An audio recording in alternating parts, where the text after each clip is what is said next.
Thank you very much.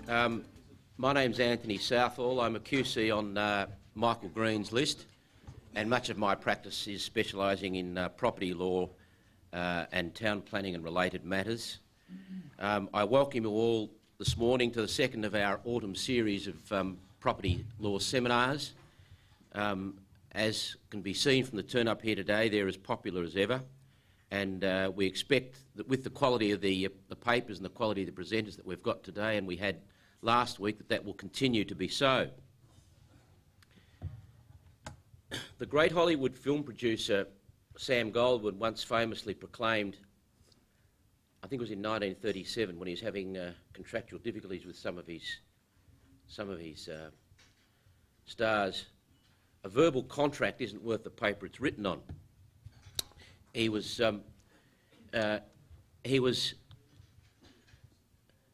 stating a proposition that many people then thought and still think is very much the case, particularly in commercial fields. Today, however, we're not dealing with verbal contracts, and moreover, we're dealing with what might be seen as the more important type of contract, that's contracts for conveyancing of property. It's of even greater relevance for us today as practitioners, both at the bar and as solicitors, because in these times of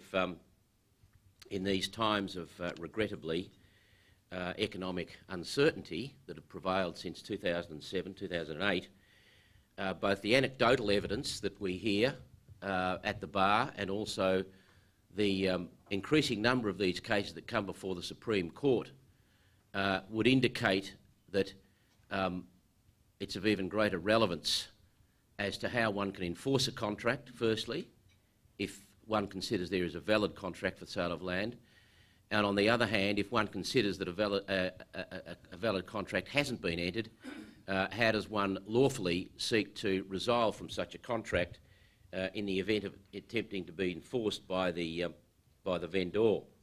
For years, of course, we've been schooled and brought up like mother's milk on the holy grail of Table A of the 7th schedule of the Transfer of Land Act. Now, the real point of today's papers is how much does that still apply, how much does that still represent the holy grail of the enforcement of property law contracts? In other words, can Sam Goldwyn's assertion be extended to property law contracts as much as they can to the oral Hollywood producers' contracts? One would, of course, hope not, but our speakers today will address you on the extent to which the law has changed in recent years. Indeed, our first speaker refers to some very recent cases, including one only decided a few weeks ago, and a number that were decided last year on the way the current regime operates in terms of enforcement and rescission of property law contracts. We're very fortunate today to have two of Melbourne's leading juniors in the area. Firstly, Peter Little, followed by John Warren when he arrives. Peter will, they're quite discreet papers. Peter's paper is an excursus, very learned excursus of and thorough and practical excursus of the law as proclaimed in recent Supreme Court decisions, so that you know where to go when a client comes in and asks what are his chances of getting out or enforcing a contract, getting out of or enforcing a contract.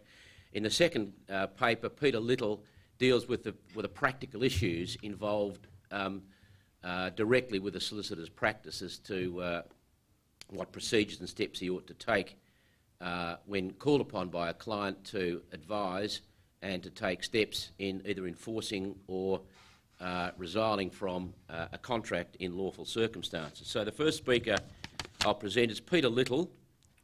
Peter Little has more qualifications than most of us have had hot dinners, I think. Apart from his bachelor's degree in law, he's a Master of Laws, he's a Bachelor of Arts with honours, he's a Bachelor of Economics, and he even holds a Dip Ed. He's been at the bar since 2004. He was admitted to practice as a solicitor in 1998. He has, as with his academic career, he has had a wide and very practical legal training. He worked at Baker and McKenzie in their litigation section, I think for some 4 years.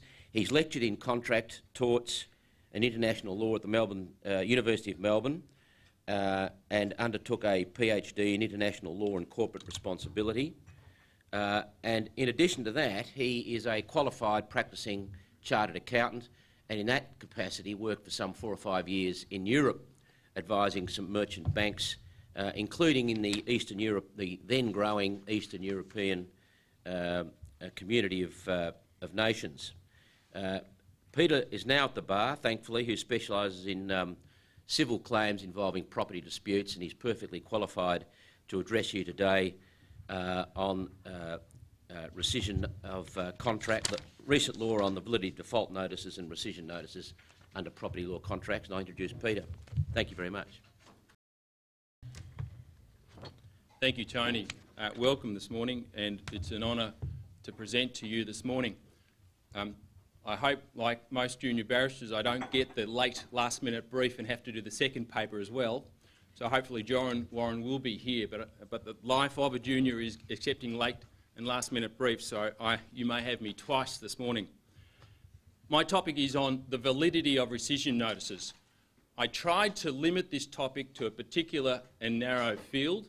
My objective at the end of this presentation is to leave you with what is the salient features or the legal principles that are relevant to determine if a rescission notice is valid or invalid. The paper you've got from me is a detailed paper. I would like for you to now close it. Everything I'm about to say is in the paper. It's all there. And what I've presented is 7 cases which, in my view, for what it's worth, and it's worth nothing, I guess, is the main cases. And so that if you have a case, a client comes to you and says, I have a rescission notice, is it valid or invalid? You can look to the paper as a reference document to glean the salient features, the legal principles that need to be applied if you go to court to determine whether the rescission notice is valid or invalid. One reason for this talk, from my perspective, is there seems to be a misconception out there about the validity of rescission notices.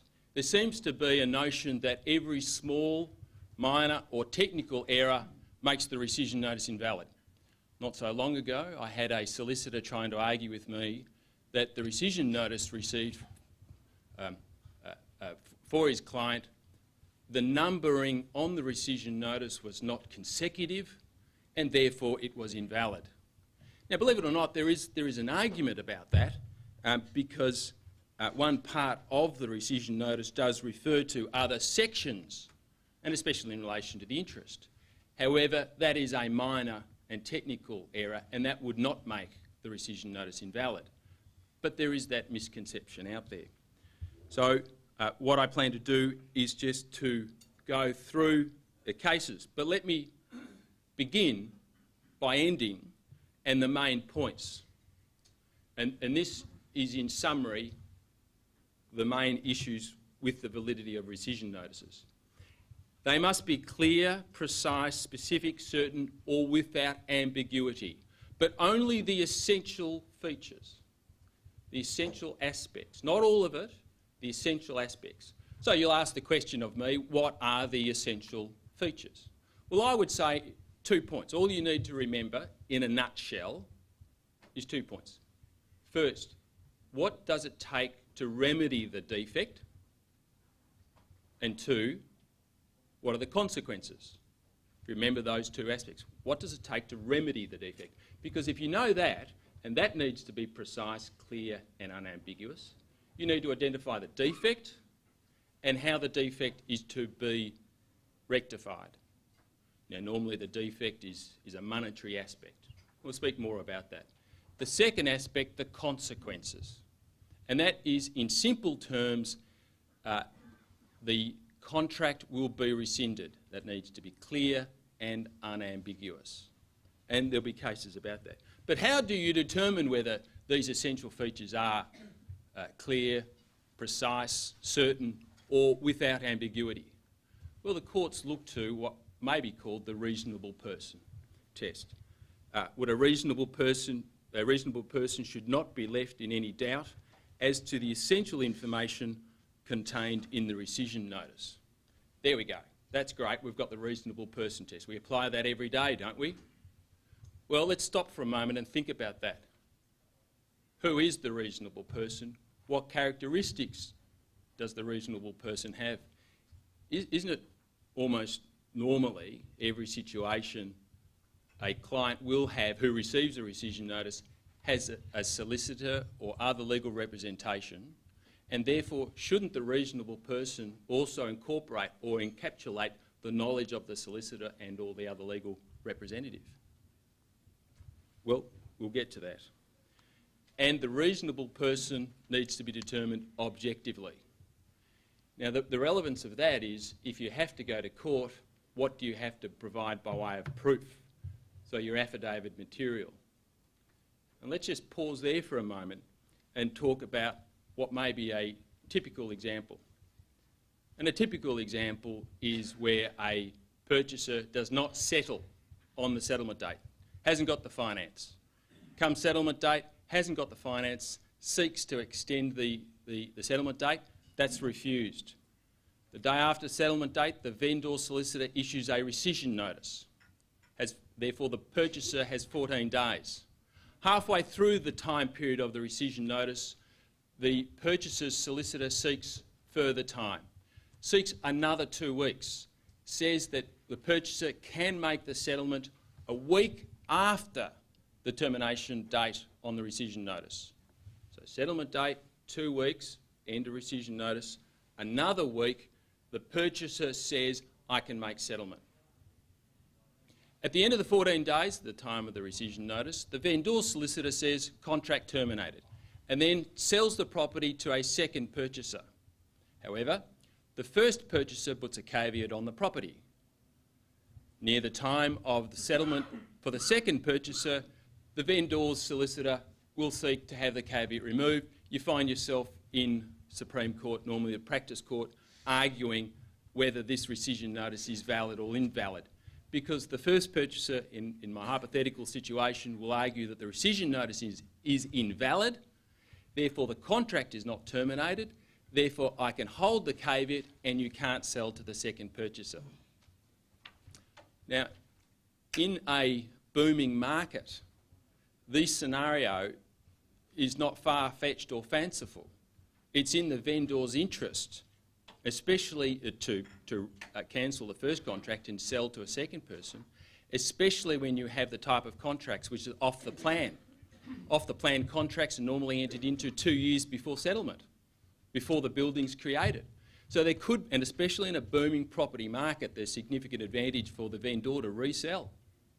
And they will, and they do. And the recent case this year is one such situation. So that's where I'm going. So you know where I'm going to finish. They're the main points. Let's go forward. The first couple of cases are what I'm just calling the traditional cases. The first one is Katelyn versus Watson. This is a case, and a lot of these cases depend upon the factual matrix of the case. But in this case, it was a unique, very unique in my view, rescission notice. I've not seen one structured the way it was. But the central point relevant to us was that the wording in the rescission notice, it said, when indicating the default that was made good, it said, and I quote, within a period not less than 14 days from the date of service. Within a period not less than 14 days from the date of service. Obviously the implications, that leaves open an indefinite time period. Now, whether you agree or disagree with that, what's relevant to us is His Honour's judgment. His Honour, Mr Justice Brooking, held that the notice failed to use the words that clearly indicate that unless the default was remedied, the contract would be rescinded, and he introduced what was the reasonable person test. He said, and I quote, he concluded that a reasonable person, having regard to the terms and giving fair and proper consideration, would be left in doubt that as to the meaning, then that would mean it is unclear and the rescission notice is invalid. A reasonable person, having regard to its terms, giving fair and proper consideration, whatever that may be. But we've now identified at least it's a reasonable person. Another case 10 years or so later was Lynntell Pines Proprietary Limited versus Nixon and another. Now, in this case, involved a subdivision of about 100 blocks of land. One purchaser purchased one of the blocks. There was a dispute. The purchaser put a caveat on the block, but the purchaser couldn't meet settlement, and the vendor sought to rescind the contract and sought to resell the land. Now, the main issue in this case was the wording used in the rescission notice, and the vendor used the words, the notice stated in the contract would be rescinded pursuant to the Estate Agents Act 1980 and the rules made pursuant thereto. That was the grounds on which the vendor sought to rescind this contract. However, in the contract, clause 16 of the contract provided the powers and the procedure that the vendor ought to use to rescind the contract. But that was not mentioned in the rescission notice. In this case, His Honour Justice Nathan said the rescission notice must comply strictly and absolutely with the contractual requirements. Strictly, absolutely, with contractual requirements. Now, I suspect that this decision, which is often quoted, perhaps was the genesis of the misconception that may exist today, where people think that the rescission notice needs to be absolute or strict. But in fact, the wording of the judgment is that the contractual requirements need to be absolute and strict. But I would further submit to you that that is a case back in 1991, and that's not the position now, even with the essential terms. My submission to you is even the essential terms do not have to be absolute and strict, and you'll see why. Let's move on to pretty much the next set of cases and what I'm just calling the modern day approach. While Katelyn and His Honour's judgment, His Honour Justice Brooklyn's judgment is still relied upon and used as a cornerstone for the reasonable person test, modern day cases such as Kuzamanov and Eliminate are recent cases which extend, in my view, what is a break from the past. In this particular case, there was settlement supposed to occur on the 28th of June 2002. That didn't take place. On that date, the purchaser's solicitor sought to extend settlement till the end of July, approximately 4 weeks later. That's not what the vendor wanted, and a couple of days after the settlement date had come and gone, issued a rescission notice. The contract was to be terminated within 14 days. Now, and sought to resell the property thereafter. This ended up in court, a typical example. There were two mistakes in the rescission notice. The two mistakes were, first off, the vendor said that unless the default is remedied within the remedy time, the contract shall be rescinded pursuant to Condition 2 of Table A. Now, we're all very familiar with Table A, Schedule 7, Transfer of Land Act, and we all know that Condition 2 is not the right condition that entitles you to terminate, is in fact Condition 6. So they'd made a mistake. The second error in this case was the amount of money required. The vendor in its rescission notice said that you, the purchaser, are required to provide a particular amount, $307,000 and $307,500, but that was the total purchase price. The vendor didn't net off the deposit, so it was grossly overstated by the amount of the deposit. Second mistake. Now, that was not in dispute, those two mistakes, but the vendor still argued that in fact the rescission notice was valid. Not surprisingly, the court said no, the rescission notice was invalid, and His Honour Harper, Justice Harper, Mr. Justice Harper, found that the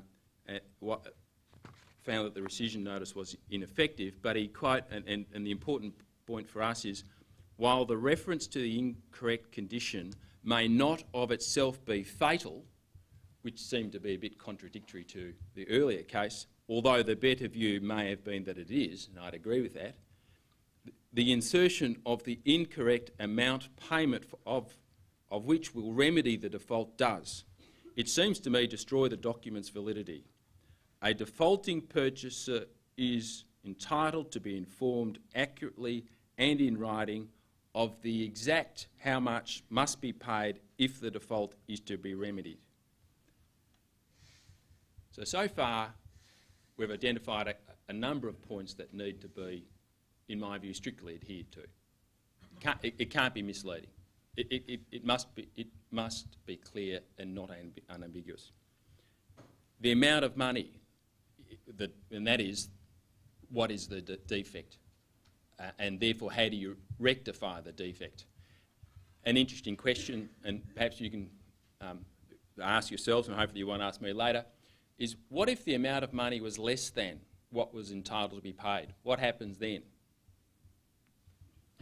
Arguably, we'll come to that. So we're starting to identify certain aspects which needs to be clear. The power in which the vendor has the right to terminate, the default, and if it's the amount of money needs to be exact to rectify the default.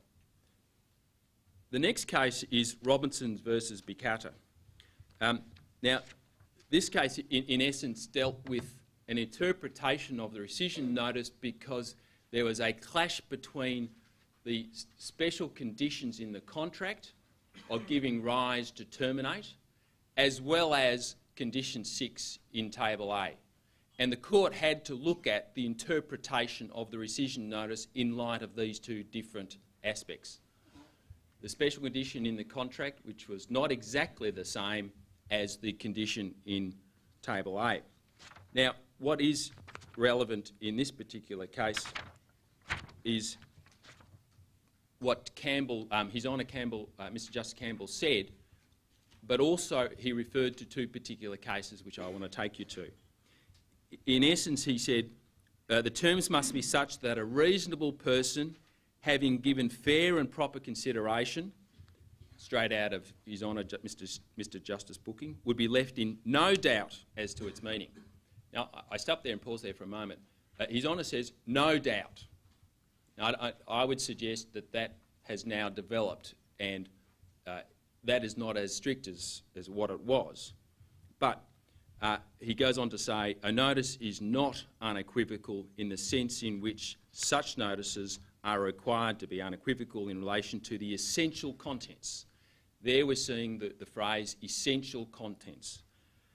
If a reasonable person having considered the notice as a whole fairly and properly might entertain a doubt as to its meaning in relation to some of the essential matters, even though he would be informed of his mind of a preference for one view rather than the other, the notice was intended to convey.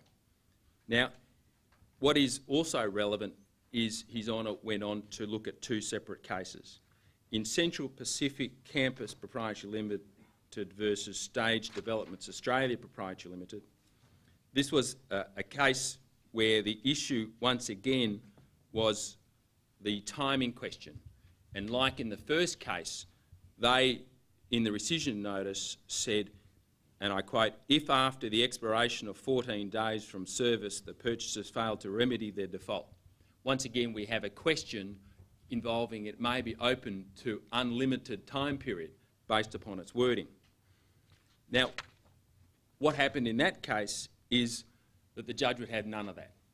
The judge looked at the rescission notice, the contract, and the circumstances involved, and found, in fact, the rescission notice was valid, notwithstanding a particular ability to interpret the rescission notice in a different way. So the judge said, no, taking everything into account, it's clear. It's clear what the intent was of the rescission notice. And so therefore I find the rescission notice valid, notwithstanding that particular phrase. And once again, His Honour in that case of Central Pacific Campus was His Honour Mr Justice Ormiston, and he too referred to the reasonable person. And he said, and I quote, "The reasonable reader, being in this case the purchaser under the contract." So once we're starting to get a bit better clarification of who the reasonable person is, it's got to be therefore the purchaser. So it's not just any general reasonable person or in a field like it can be in the Trade Practices Act, but it's the purchaser. Would or should know the terms of the contract, so a little bit more specific. It's deemed that the purchaser knows the contract.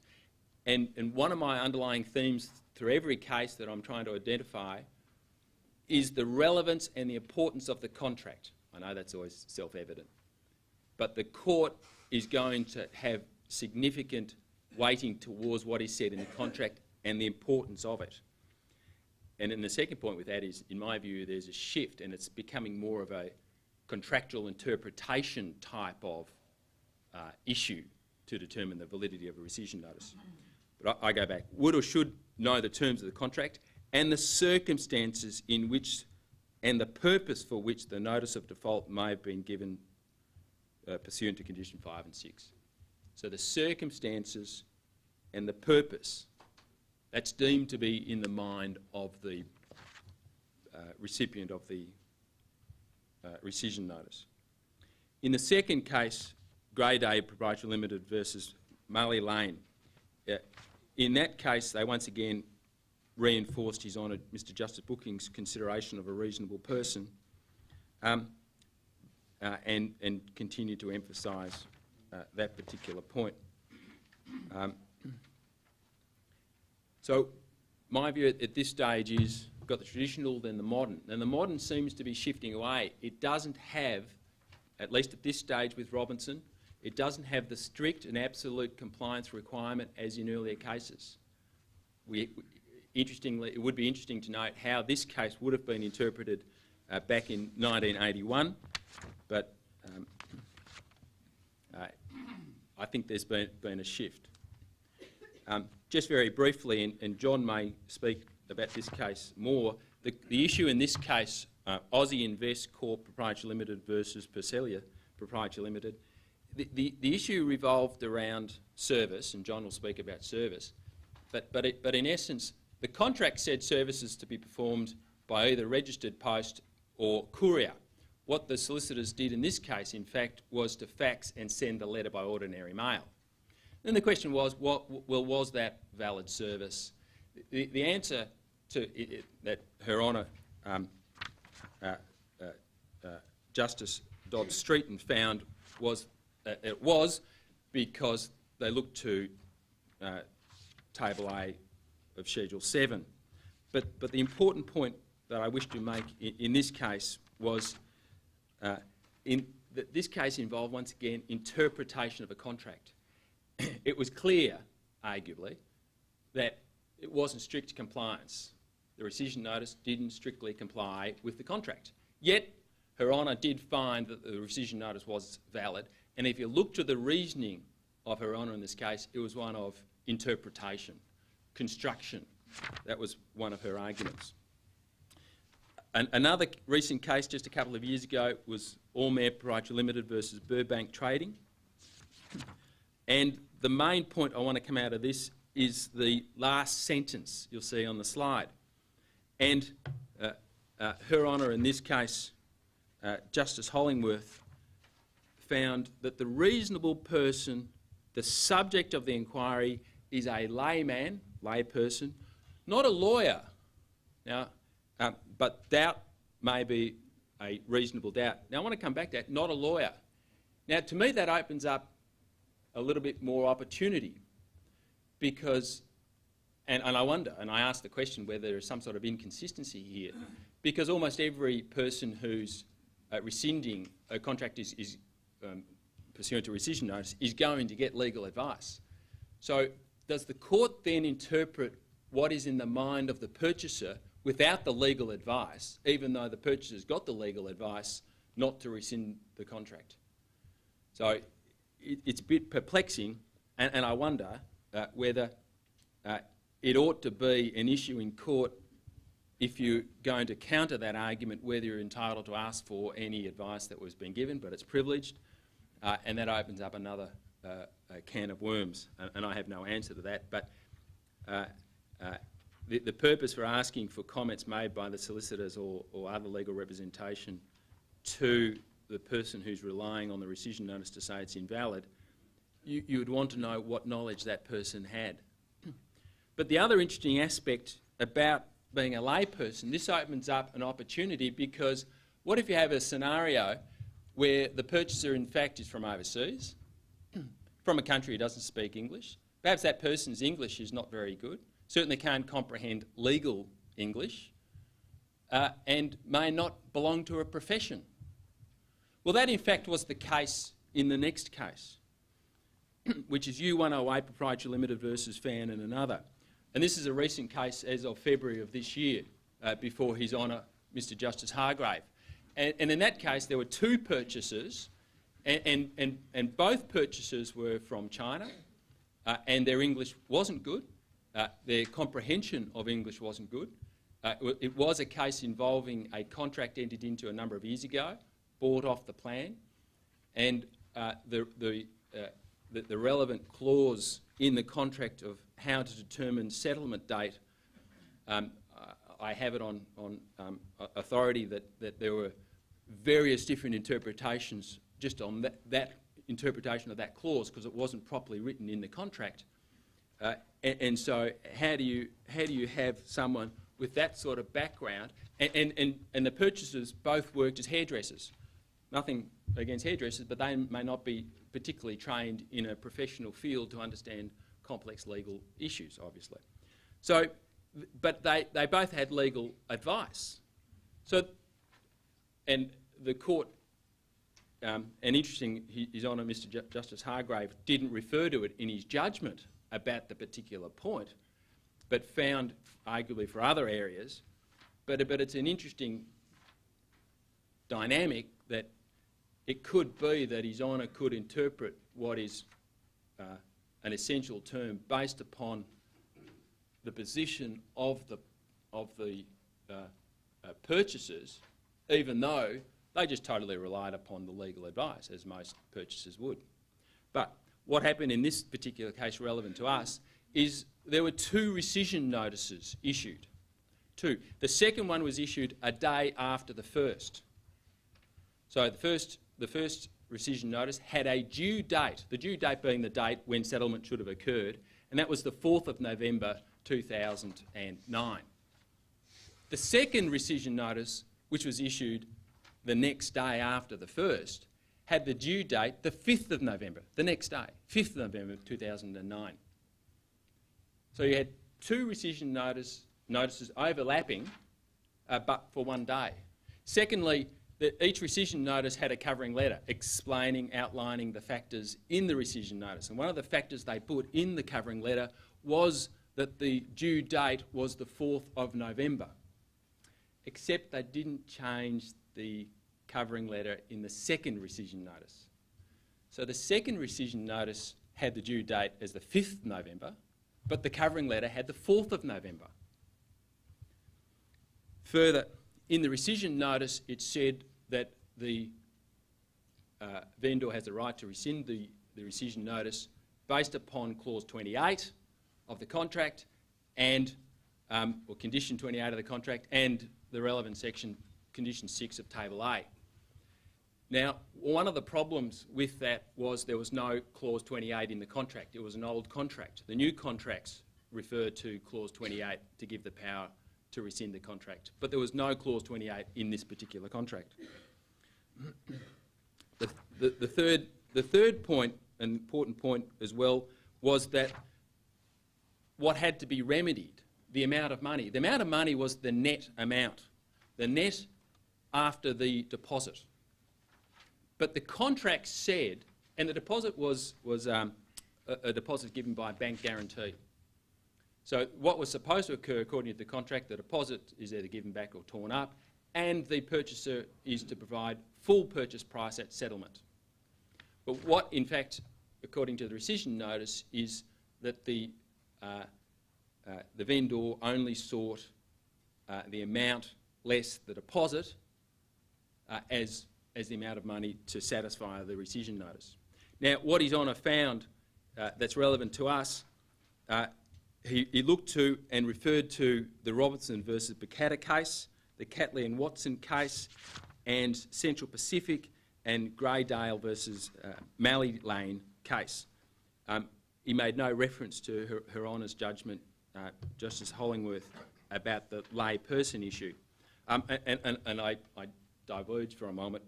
I'm always somewhat amused, with the greatest respect to their honours, is they say, well, it's obvious what the law is in this area, but it only becomes obvious once they say it. It's always from their perspective. Will do. So in that, Justice Hargrave referred to and quotes these cases that I've referred to, as well as the particular important points and legal principles. He found in this case that the rescission notice was invalid. The main point he argued was the confusing nature of the two rescission notices. The second rescission notice wasn't cancelled or withdrawn, having two rescission notices, and also the confusion about the covering letter.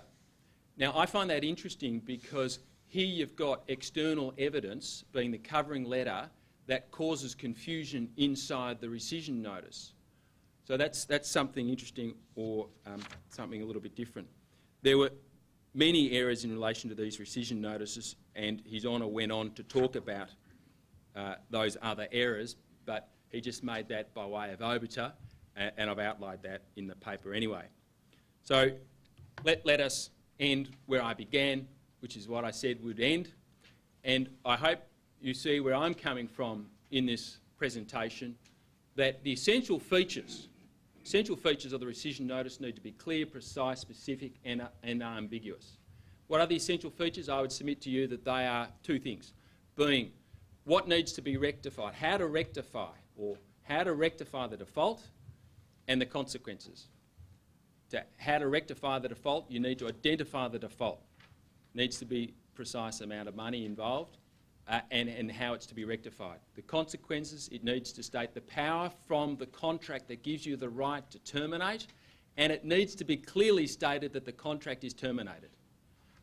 How do we determine whether those two important essential features are clear, precise? Well, you go to the reasonable person test. And it's a reasonable person with all the knowledge, the circumstances involved. It's also with implicit knowledge of the contract. And while His Honour, Mr Justice Hargrave, didn't refer to it, I think you can still try and argue to your advantage, if you wish, Her Honour's judgment that the lay person, that the reasonable person can be just a lay person. I've gone on and mentioned a few other points, but they're the key points in relation to the validity of a rescission notice. I've also put in, by way of an appendix to the paper, an example, a recommended one. I can't give legal advice from the lectern, and you can't rely upon it, which is the beauty. But perhaps, by way of example, a rescission notice. Interestingly, there is one point in the rescission notice about the interest rates. When I drafted that rescission notice, interest rates were at 10%. They're now at 10.5 penalty interest rates. In that rescission notice, I've got 12% in that draft rescission notice. Does that make it invalid? I'll leave that to you to contemplate, and there'll be time for questions afterwards. Thank you very much. Well, if you could, put your hands together for Peter. I'd recommend that all practitioners, counsel and solicitors have that paper of Peter's very handy in their chambers or office, the case may be, because it provides a detailed, concise and up-to-date analysis of the law relating to the validity and the contents of rescission notices under the Transfer of Land Act.